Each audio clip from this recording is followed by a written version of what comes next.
Hello and welcome to the ERP Organizational Change Journal podcast, brought to you by Nestell and Associates. Nestell and Associates is an ERP organizational change management firm serving the private equity industry. I'm your co-host, Jonathan Donald, the founder of Invert Ventures, a change strategy firm, and I'm here with my friend and colleague, Dr. Jack Nestell, the founder of Nestell and Associates, and the host of the ERP Organizational Change Journal podcast. The ERP Organizational Change Journal seeks to share expertise, insight, and create effective conversation to help guide ERP organizational change to real, measurable, and verified success, expanding what we can see so we can act in a more effective way. We seek to promote, connect, and foster relationships in the ERP organizational change community. The primary purpose of this podcast is to discuss, share, and reflect upon effective and efficient ways in which to realize ERP organizational change success. We will discuss the people, process, and technological components of ERP organizational change. This podcast is intended as a forum to study, share, and discuss ERP organizational change. It's our intention for this to be a collaboration tool and resource. We hope that you find this podcast useful as we share lessons learned, discover best practices, and explore the human elements and components of ERP organizational change. Our podcast draws on knowledge from extensive research, collaborative learning, practitioner experience of both project successes and project failures. A general review of the themes of ERP and organizational change practice, literature, and research suggests that understanding and critically having an awareness of tactics founded in principle is fundamental to ERP organizational change success. Our podcast will discuss these tactics, explore these approaches, and discover the principles that they are founded upon so that they may prove to be useful in addressing ERP organizational change challenges and risks. Thank you, Jonathan. I'm always so excited and looking forward to fun conversations with you and our guest. We seek to promote, connect, and foster relationships in the ERP organizational change community, as we are a podcast that desires to engage in valuable insight into the world of ERP organizational change success with interviews and roundtable talk. Our guests include experts and pioneers in the field, organizational stakeholders, practitioners, and researchers. Our podcast is a platform for those seeking to share, learn, and reflect on ERP organizational change success. Hello and welcome to today's episode about niche ERP and competitive differentiators with Mr. Craig Skonieczny. Craig is the president of the Friedman Corporation, and Friedman Corporation provides enterprise resource planning application software for the business needs of building and home product manufacturers. The company offers their Frontier ERP, which helps to manage customer orders, supply chain points, manufacturing, financial processes, as well as operational and distribution management. It is a database architecture supplier foundation for manufacturers' e-business, remote dealer system, and distribution channels. The company offers professional customer support and education services. It also offers doors, windows, cabinets, office, and upholstered furniture, fabricated metals, dimensional products, and window fashion industry solutions. The company was founded in 1980 and is based in Rosemont, Illinois, with additional offices in the United States and the UK. The Friedman Corporation operates as a subsidiary of Constellation Software, Inc. Jack, I'm so excited to have Craig on the podcast today. I am too, Jonathan. Thank you. In this episode, we will further examine one manufacturer's insight and experience into successful ERP organizational change. Craig will share his thoughts on competitive differentiators in terms of ERP organizational change, process and methods, technology, and people. We will also discuss emerging technology and technological advancements in software development, the value of database architecture, end-user training and education, customization and configuration, data conversion, and more. So Craig, as an accomplished professional with extensive business development experience in day-to-day operations from sales and proven experience streamlining efficiencies to bottom-line profits, We are looking forward to borrowing and sharing your experience and insight. Welcome to the show. Thanks, Jack and Jonathan. Grateful to be here. Hey, without further ado, let's get into the conversation. And Craig, the first question I have, and I just like asking this question to many of our guests that's been on the show, but how would you define for our listeners ERP?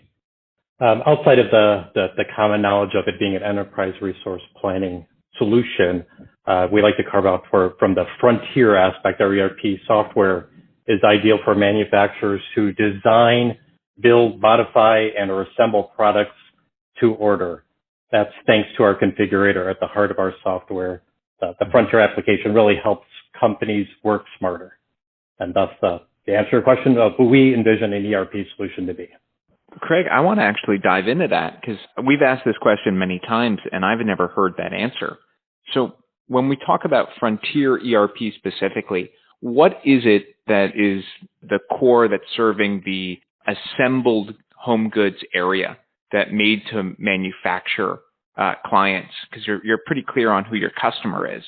So can you speak a little bit about that customer segment and how Frontier serves their core interests? Sure. All of us have windows in our home. One of our segmented groups of customers is in the window industry. So if you can imagine if you're at a home improvement store, we're all looking at a window and we know what a window is. But from the assemble to order concept or make to order concept, we need to know that rough opening of your window. We need to know the operation of the window. Does it move left to right, up or down? Does it have low E glass? These are all questions that are being asked at order entry that's driving the configuration on the back end. The configuration being that bill of material, the routing of the product through its production floors, and ultimately getting the product delivered to the customer on time. So knowing if there's some sort of manufacturing limitation, the software application, our ERP solution, knows that this dimension of the window has to go through this production line. Thus, it adds 1 or 2 days to that production delivery date and allowing the consumer to get that response real time for the delivery of the product. Pull it down to what does that look like for the consumer who's ordering something from a company that has Frontier? What's the benefit for them? The benefit for them is getting on-time delivery at their true cost. If I were to walk into, for example, a home improvement store and I was ordering a window fashion, a custom window fashion, and I wanted to know if there's technology that's going to allow my window shades to close at 4 p.m., that technology is truly built into our ERP selection so that we can see that if these windows are east-facing as we're configuring the layout of that home, we'll know that you probably don't need the custom scheduled windows to operate on the west side of your domicile because it's up against another brick wall. So that kind of concept allows the user to actually see and understand the different options based on the makeup of the layout of their home. So if you really want to bring that back to not just window fashions, you could also think about that in the cabinet industry. If I'm actually laying out the dimensional layout of my kitchen and there's limitations of where a door is, where a window is, and being able to see that and understand what it's going to look like in my home is some of the technology that our application allows for. I think that's awesome. So you can really build and fabricate in real time with the client, if I'm understanding. That's right. And that's exactly right. We're integrated with best of breed applications that are in the window industry, the window fashion industry, the door industry. So the tool that the consumer is actually seeing might be that application that's at the dealer's location or at that home improvement store, but our integration behind the scenes is our configurator. So the options that they're selecting are the true options that the manufacturer has in their system. So the sense of it being one system of record is a great point to talk to, that there is no, let me see if this data is going to port over to the ERP, because it is the ERP, it just has a different face that may have the brand of that home improvement store or the manufacturer or a go-to-market product line. So they're really able to control the user experience with our configurator at the back end. And the configurator is truly the core of our frontier ERP solution that separates us from other solutions. So Craig, just to dig a little deeper with our listeners into your product, I want to share a quote from your website. And that was, quote, "Our advanced multi-platform technology and modular application design support customized enterprise-wide solutions to meet the unique requirements of the designed, engineered, manufactured, or assembled to order business.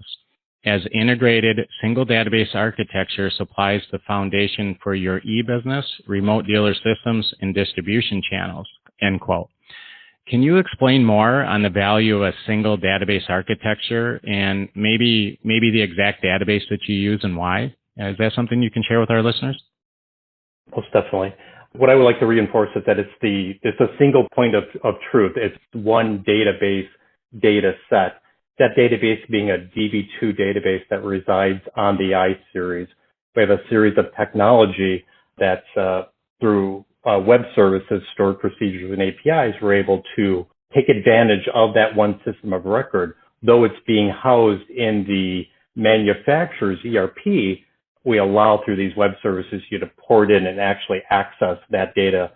So we're really emphasizing eliminating those pain points. If it's an inside sales, or if it's your field sales team, or a dealer or reseller network, they're all pointing into that one system of record.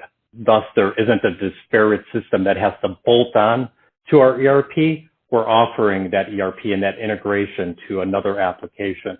And I'm really speaking to what I alluded to earlier, that they have the ability to control that look and feel, that user experience. Why is that advantageous? It's that if I'm giving you a price to the customer, it's the price. It's not that the dealer or the outside sales rep has an old version of that pricing schedule. They have the most accurate bill of material that might be in there. So if, for example, if I'm selling a product in Denver, Colorado, and I'm selling a window product, it recognizes the fact that I'm selling that product into a high altitude. Thus, I need to insert breather tubes because of the fact that the customer's location, the zip code of where that dealer is doing that quote, is in that geographical area, as opposed to if the dealer is in Miami, Florida, and I'm selling a window. In that case there, I need to ensure that it's hurricane proof. So having that technology is crucial to ensure that we're selling the right product to the consumer. Craig, this is fantastic, right? The ability to see these things in real time and provide that to the point of sale, even the point of conversation. And you've mentioned, from my perspective, a few times this word integrated. And you've mentioned that Frontier is the configurator. And I'm curious, how do you see that as the source of your competitive advantage and your competitive differentiator? And how does that relate to your partnership with IBM? Sure. Yeah, it's a great question. Thanks for that, Jonathan. It really evolves around the fact of, if I had that unique characteristic in other ERPs, I would have to have a separate SKU or a separate product number for each individual characteristic. If I were to talk about a wagon, if a wagon that my child is pulling is a red wagon, I might have to have one part number for that wagon, as opposed to the green wagon, it's another part number. So this allows the manufacturer to have one system of record, that being the wagon, and then depending on the unique characteristics of that, I'm able to not only identify what the bill of material is, but the cost and any sort of cost plus pricing that I may want to invoke to ensure that my margins are within acceptable range to not only to the dealer, but also to the consumer, because of its unique value. It's not a unique SKU from that point. Yeah, could you talk about the role of IBM? And it sounds like you're relieving the creation of hundreds of thousands of additional SKUs for customization, as I understand it. That's right. Yeah, from the IBM perspective, to truly talk about the technology stack, as though that the back end, the database, is in the DB2 data set that is a database that has been long nurtured by our relationship with IBM. The technology expands upon that. which is through their server application called WebSphere. And WebSphere allows us to have a more user-friendly, modern look and feel of the application. And thus it's really hitting on what I had alluded to earlier, the web services that really controls that user experience. If, for example, if I wanted to walk through and actually see a color swatch of that paint or that wood grain, I'm actually able to do that. And we're using that and harnessing that power through the Power Platform of IBM and their application, WebSphere. And that's our relationship there with them, is that we see this IBM platform to be one that is not susceptible as much as other platforms, such as Windows, for example. As we all know, in this COVID world, a lot of companies are being impacted by ransomware or security threats. We have, with our experience, have seen that this IBM platform isn't at the top of the list for organizations or lack of better terms, groups that are looking to infiltrate manufacturers or others' networks. Well, thanks, Greg. That's very helpful information. We took the first few questions here to introduce Frontier, the product, and we wanted to share that with our listeners. And now I think Jonathan and I would like to slightly switch gears and have you share some of your successes. We know that you and your team have a sound product and a sound delivery process in terms of implementation.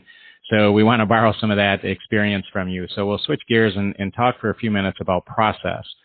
And to kick things off, my question for you would be, how would you describe your general understanding of ERP implementation success rates in the field, just in general? Do you have any general comments on that? Sure. It just happens, I recently read an article that says, 67% of customers in manufacturing and distribution rate their implementation as successful or very successful. So that's really concerning. It's, why isn't it 100%? And it's our position that it has everything to do with the implementation process. It's important to take things one step at a time, set expectations with realistic planning timeframes. It's that project charter that I believe, and it's been my experience, that if that's not set from the very beginning, there isn't going to be a successful implementation. So that's one of the key factors in our 8 steps of Compass methodology, which is the implementation methodology that we've been using for nearly 40 years.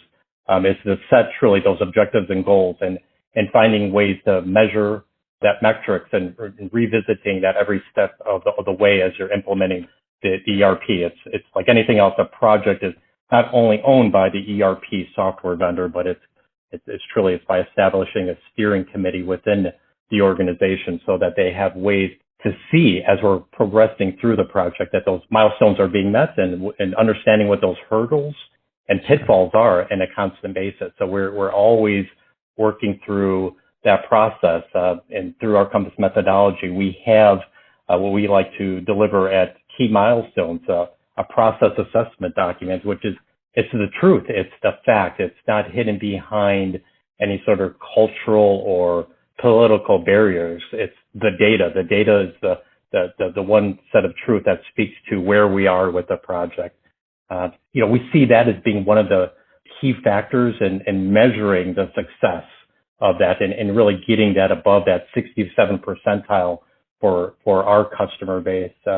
It's truly one of the things I like to say is that we begin that implementation from go. When we get that initial request for a quote, we understand that we're right then and there being measured. So we understand that vendor is, it's all about the vendor experience that customer, that prospect is having. We like to say that it's not about the application, it's about the consulting and the business level knowledge that we know in those industries. And truly, if it's in that building industry where it's cabinet, windows, doors, window fashions, that's where it could be another ERP. It's not just about the application. Our consultants understand those businesses. I'm hoping that shines some light on that, Jonathan. Yeah, you know what? I think you answered more than, I think you shined a spotlight on it more than just a flashlight. I'm sort of struck with your answer. As Jack and many of our listeners know, I really geek out on process and implementation. And so one of the things I heard you mention, and I want to poke a little further on, is it's not just about the technology, it's about how we bring that to bear to solve business problems. And from the sales process, it's really about implementation. And as I sit with that, it's such a stark difference for me than other ERP approaches. So I'm curious, how do you see your implementation process with Compass and your 8 steps, but just that whole mindset and cultural approach that you just described as a differentiator? And what does that enable you to do with your clients? Yeah, great question, Jonathan. It's something that we invoke from the initial go before there was even a contract signed. We really work towards getting past the barriers, and the barriers in many cases are the decision maker that's making that selection for the ERP. So we really like to roll up our sleeves and do an on-site visit. We have the mindset that we're awarded the opportunity to implement the ERP, and we're working with the actual doers, those that are out on the shop floor, those that are running order entry, not the vice president of manufacturing, not the vice president of sales. It's the resource that's keying in the data or reporting that production was complete. We want to understand those challenges and hurdles and pitfalls that they not only have in their current ERP, but the processes and the tasks that are being conducted in some other disparate system. Something such as I do X, I do Y, I do Z, then I update this spreadsheet, then I turn in this piece of paper, and then it gets reported into the ERP. These are the little nooks and crannies, the golden nuggets that we want to bring into our implementation process assessment that we then turn into the steering committee, those that are actually part of that ERP selection process. We're really coming in almost as like a psychiatrist or psychologist, if that makes sense, where we're interviewing, where we'll understand the problems that someone might not be willing to share with their manager, right? So of course it's, that process in that interview isn't formal. It's just truly saying, let me sit side saddle and watch what you do for a living so I can understand how I can make your day go easier. And that's the intent of what we brand as our implementation process opportunity. Because we take that information, and once we're awarded the opportunity to implement the ERP, that becomes part of the project charter. That's the detailed of the education opportunities that we're going to instill as we're actually implementing the ERP. It's the project assignments, it's the suggestions of the call of action that perhaps that initial steering committee and or decision maker just don't realize that this is the opportunity to get a return on their investment. It may not just be about, I need on-time delivery. With that said, it doesn't necessarily all mean that we have to chew it all off and bite it all off at once, and that's part of the initial implementation. It's that forward thinking of what is the next hurdle that we can overcome for that organization. If I could talk a little bit about our implementation methodology, as I said earlier, we call it Compass, and it's an 8-step methodology providing the clients with a pathway to success for the implementation.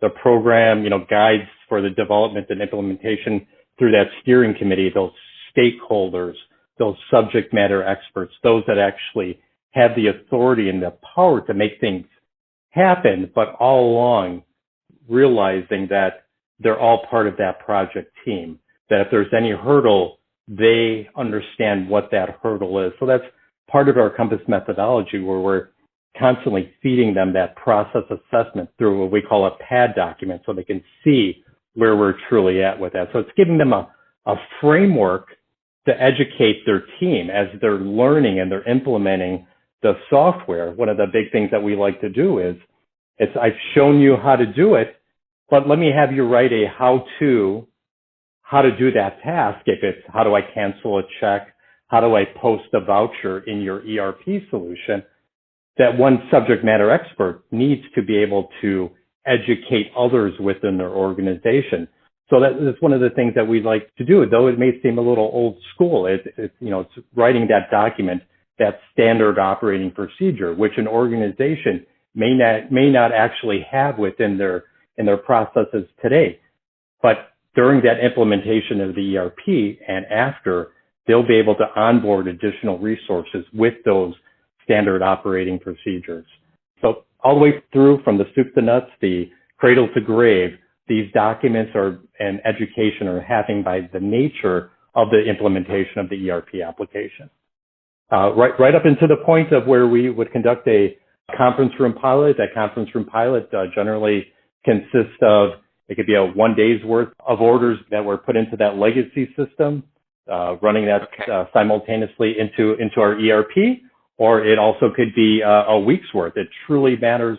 We're looking for a heavy volume. We're really trying to exercise every aspect of the system, from order entry to manufacturing to procurement to shipping to RMAs, that full gamut. We're really looking to touch the unknowns, the things that we didn't discover in that initial IPA, the things that we didn't discover when we interviewed your resources. A lot of things end up coming out in that preparation for that conference room pilot. In some cases, it may mean a round two, another conference room pilot, just to shake out any bugs so that we can ensure a successful implementation. Yeah, Craig, this is fantastic. And for all the other process geeks out there, I would recommend they listen to this answer again, because I know I'm going to. If I'm summing up everything I'm hearing, it's the content of the ERP that you actually install is equally important to the process by which you do that. And you collect those nuggets of wisdom from how people engage with this and bring it all the way up to the steering committee through your Compass process. So on our podcast, we talk about the legs of the ERP, the technology, the people, and the process. And so it sounds like you're attending to all three legs of this stool in real time. That's right. I would agree with that, Jonathan. So, Craig, question for you regarding, the implementation process and being able to differentiate between out-of-the-box usage and software customization. How do you and your team and Frontier ERP address that, right? Because there's a balance. I know that you folks are very good in your niche, in your industry, and you know the best practices. And I'm sure that you've been into new clients to do an implementation, and there's that balance between true competitive differentiators from the perspective of your client versus best practice. And that leads to all sorts of conversations around just going with the out-of-box solutions provided by Frontier versus customization. So what are your thoughts on ERP software customization? And customization can be good in order to better fit the operational processes, but isn't too much a danger? Yeah, I would agree with that, Jack, from that standpoint where too much modification could then propose support issues. We want to eliminate the potential where the customer doesn't receive the support from the ERP vendor that they deserve, right? So what we've done is, over the years, we've identified that the vast majority of our customers are looking to modify the user experience. So one of the things that we've done is through the set of different order entry screens, if it's procurement or true sales order entry, or if it's master file data order entry, we allow them to control that look and feel. So you can kind of think about it as a design studio. And it doesn't require a technology expert. It doesn't require a programmer. It's quite interactive, where if you wanted, I love to use this analogy, if you had a credit application and it worked in this order, that customer name, address, zip code, financial data, and that's on your credit application, well, I need to get that into my ERP. I could allow that customer master screen to follow that same pecking order. So if I had two monitors open, I have my credit card application on one, and then I have my customer master on the other. I can walk through one to the next and key in that data instead of hopping around from one system value to another. So I'm really controlling that user experience from that standpoint. A lot of what we would see from the customization, it may be customer facing, where it might be the order acknowledgement, or it's the advanced ship notification that gets sent to the customer, that notifying them that the product is on its way. We also allow enhancement. I want to use the word enhancement as opposed to modification, we're giving them the tool to control that user experience. Outside of that, the user experience, we do allow some modification in our software where it comes to integration to, I'll call best of breed applications. So if we needed the ability to say, for example, I'm releasing product to the shop floor, though I'm releasing that schedule, I need to also send G codes to a machine that's operating a fenestration machine. I can pass those values to it. So it's truly about that integration, and I'm eliminating the need for a modification because I'm giving them a set of data that the best of industry is already looking to receive. So that's one of the big things that we're looking to do, is to eliminate the need for the modification by giving them either the ability to change the user experience or to feed the data to a best of breed of application. Sure.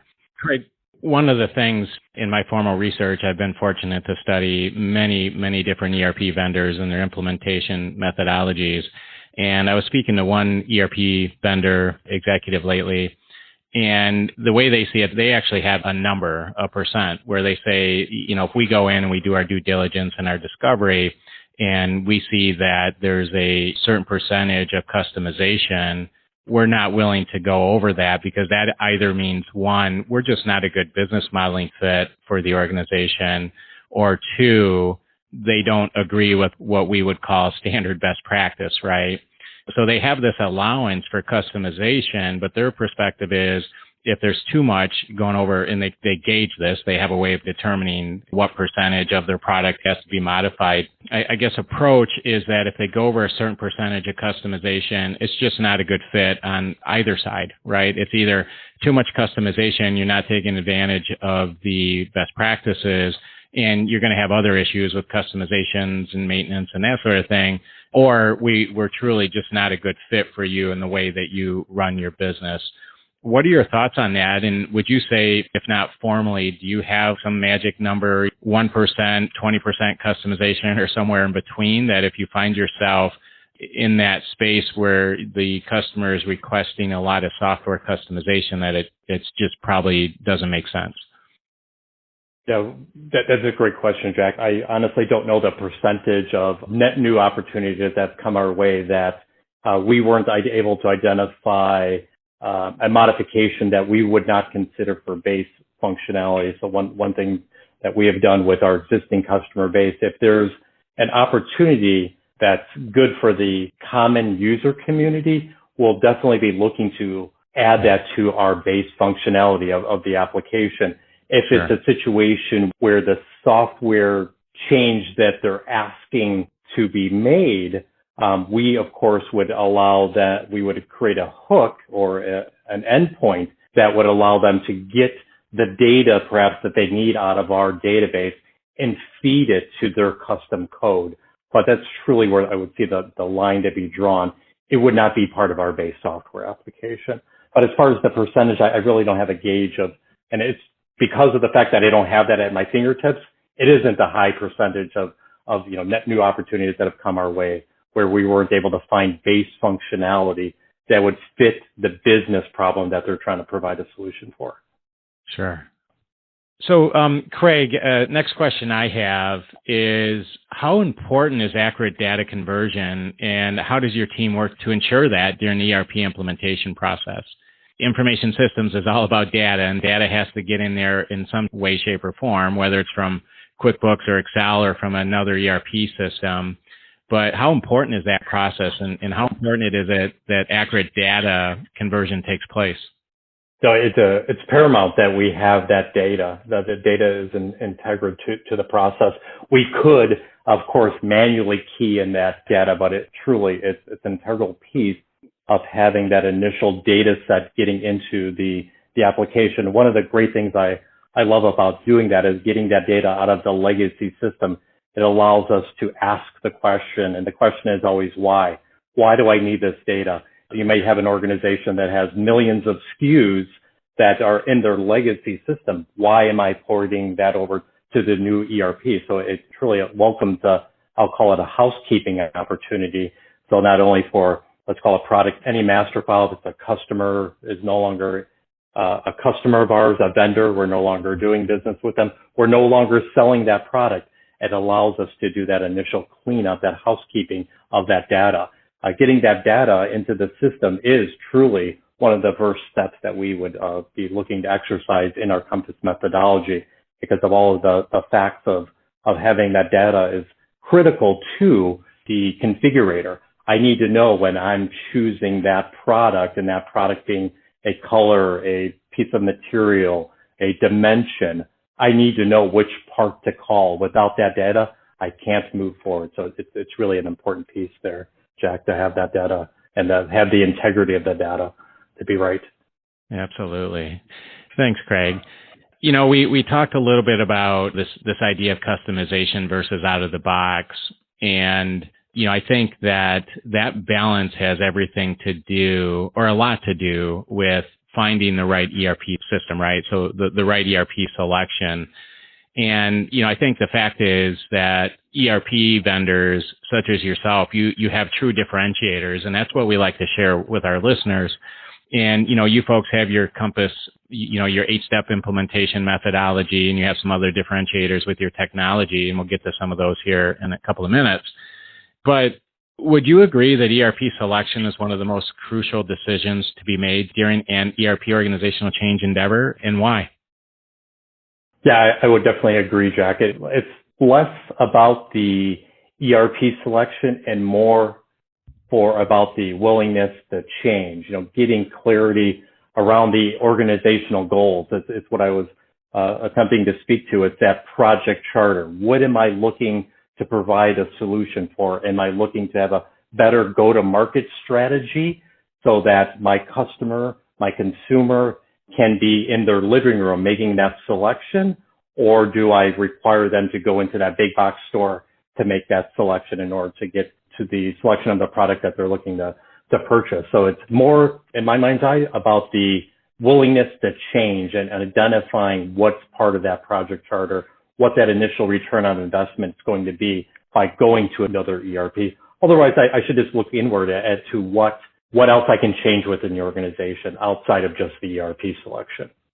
Craig, I really love that answer about the organizational connectivity with ERP. When you're looking at that very challenge, what are the key factors you look at when helping choose how to engage for ERP organizational change, as Nestell and Associates calls it? Sure. Yeah. One of the things that we like to say that we're really focusing on how do we police or draw lines around the process, and how do we invoke change as business consultants, not as software developers, change within the organization that are for the common good. One of the things that we, of course, are looking to understand is, are we a good fit for the organization? Do we have the right functionality? We are always looking to show that we have that reliability. You know, reliability meaning if with the IBM platform, we have the availability to do what's known in the industry as high availability, meaning if I have to do a backup of my system and I'm a 24/7 shop, I have the technology that'll allow for those backups to happen real time and allow for data analysis to happen while production is still ongoing. We're also looking to instill in our customers that we have the experience. We have the experience in those building industries, the windows, the doors, the cabinets, manufacturers. We also like to stress that we're not going to be swallowed up by a larger organization. We've already run through that process. We're part of Constellation Software, as you stated, is the largest software company in Canada. They're an organization that holds, they don't divest organizations. So we're in it for the long haul. We've been around for July will be 41 years, and we're looking to go another 41 years. We're looking forward to it. So, Craig, can ERP implementations be risky? And if so, how? And how do you counter those risks? Yeah, I would say that, based on the article that I read a couple days back, that 67% feel that it was a success. What we see the biggest challenges being is that it's not something like set it and forget it. You have to constantly be feeding it. And going through the process, you have to understand where we are at with the project. where we are with the implementation of the ERP solution. Thus, the big focus is always on our Compass methodology. Even after the fact, once a customer goes live with our ERP system, we actually do a post-implementation audit where we'll come back in and we'll see and ensure the steering committee and the owners of the organization, those that are running the organization, that they're not going back to their old ways. They're not using the old bag of tricks or finding ways to go around the system or skirt the system. So that, for us to truly measure the success of the ERP, it's done at a later point, coming back in through that post-implementation audit to remeasure the success. Not that we went live, that we've actually changed the organization by what we initially identified as part of our project charter. And as we talked about as part of the implementation process assessment, we're getting down to the doers, those that are actually in the system being the processes and understanding what those processes are. So we're always looking to revisit after the fact, if that makes sense, where we may have accomplished the initial project charter, but what is project charter 2? And we have that information from not only our initial implementation process assessment, but our post-implementation audit that we would conduct after the go live to ensure the success and the ongoing success of the utilization of the Frontier ERP application. Yeah, and that 67% is not good. And based on most objective vendor neutral research, that's actually on the high end, but that's certainly not acceptable. And most executives and investors wouldn't accept those odds.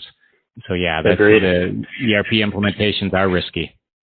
Absolutely. And Craig, in your answer, I heard you talk about organizational change for the people.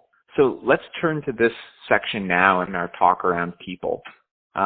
Ultimately, when you're talking about ERP organizational success, how do you define success? And how do you define it to the people who actually have to use that system and to the executives and the steering committee that are leading it? Yeah, what we're looking to do is to implement and ensure that the implementation is a success, that if the users aren't happy, change isn't going to happen in the organization.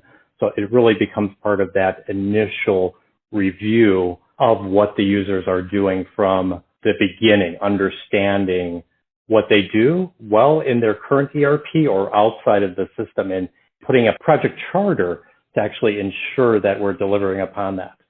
And so, Craig, just to follow up on that then, exactly how would you define then and describe the success? I mean, what does that mean to you? If you had to describe to, an executive team or a group of investors that's implementing ERP, what would be your own personal definition of success so that, at the end of the day, in 12 months, they look back and they can say, yes, objectively, we are successful?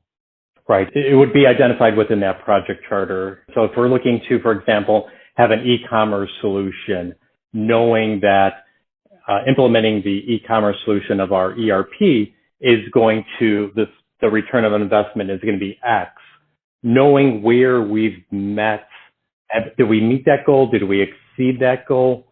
That would be the true measurement of success. Did we meet the initial goal? Why would we go to an ERP selection if there isn't an objective or a goal set? We need to understand what that goal is from the beginning in order to have the data to measure against it. If we didn't meet the goal, what are the obstacles or the hurdles that were missed? Well, the answer really should be there are none, because we are transparent through our Compass methodology as we're providing that steering committee, that owner, with that process assessment that's showing where we are with the implementation. And that is also part of our post-implementation audit. We're going to give them that data before they ask for it, because we understand why they purchased the ERP, why they were looking to go through the task of a new ERP selection.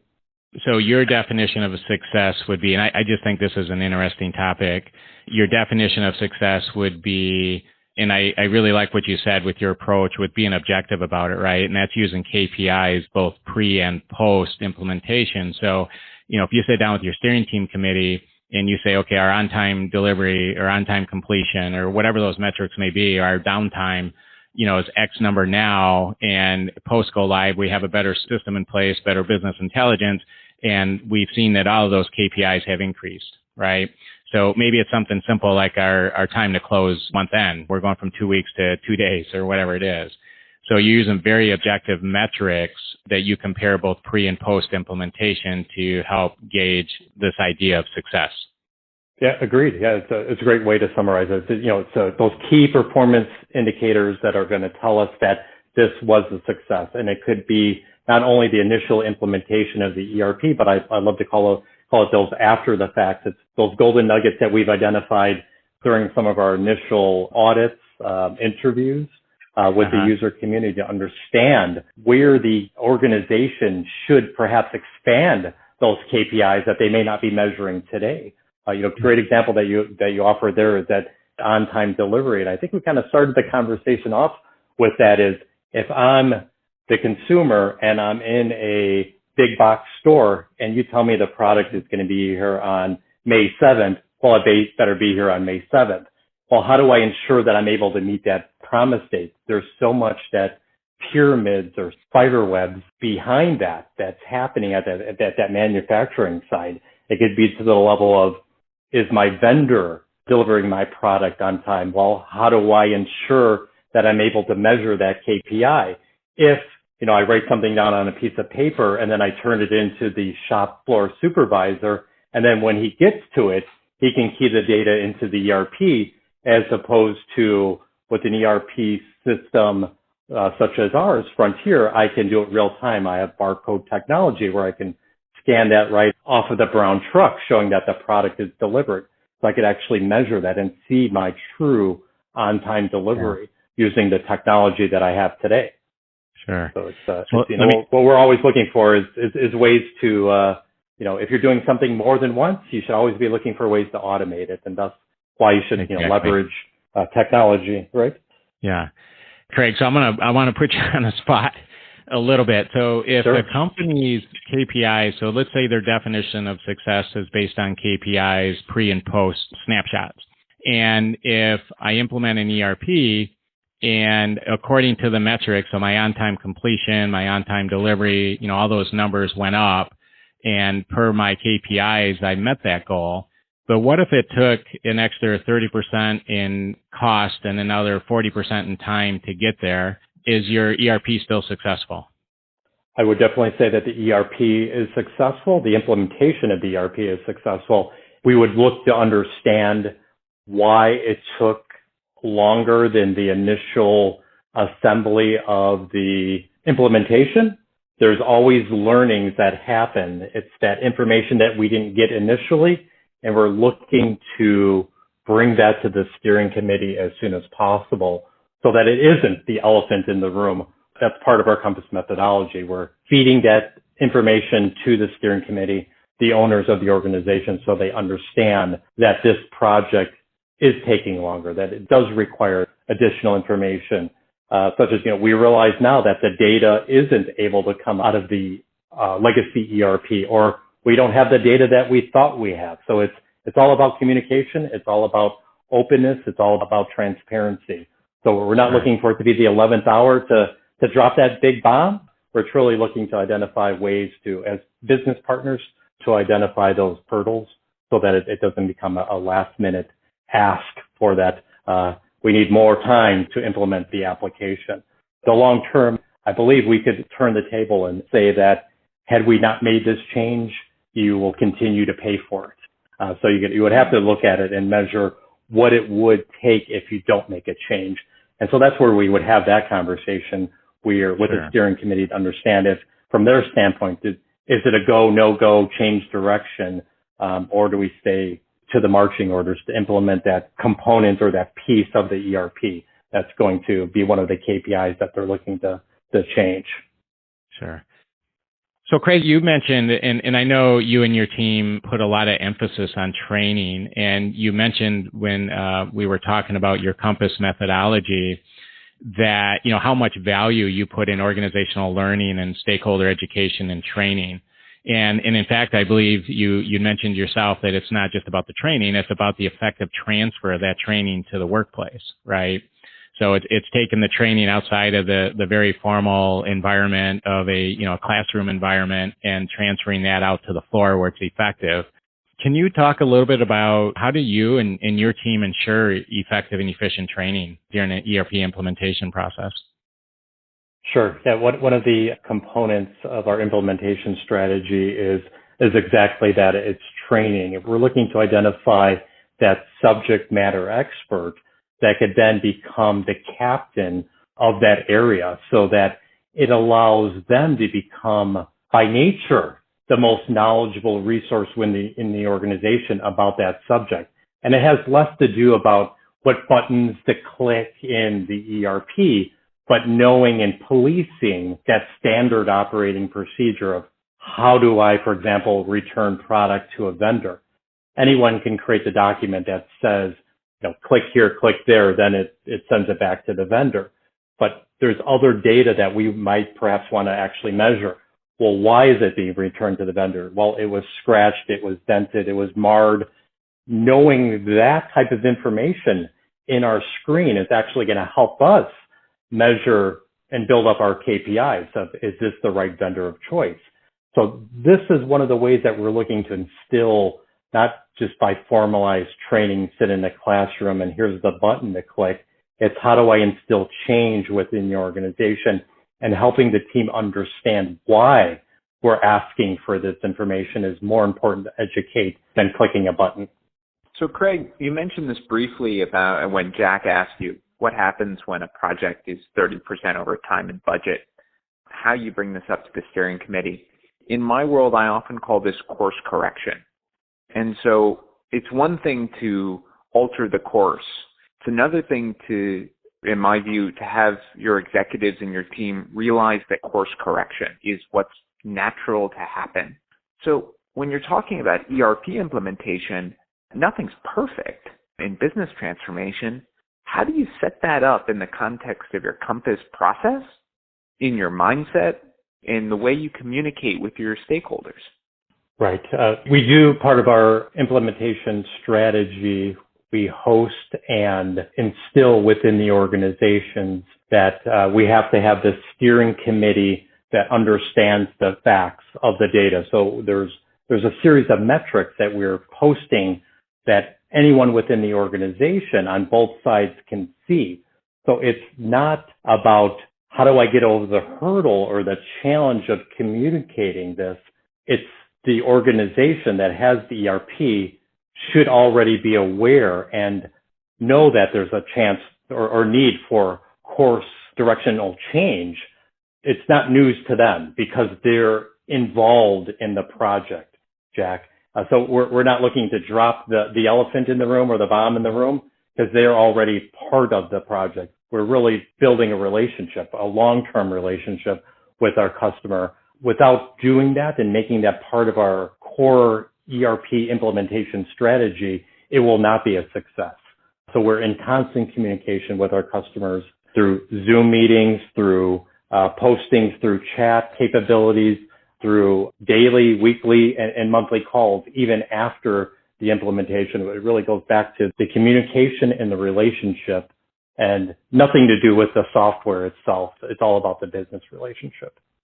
So Craig, if we may, I'd like to now turn the discussion here for a question and talk about technology. In terms of the frontier product specifically, what are some of the emerging technologies that you're actually building upon or plan to build or incorporate over the next 1 to 3 years? This is a question we get a lot from our clients, and it's such a fun topic in emerging technologies.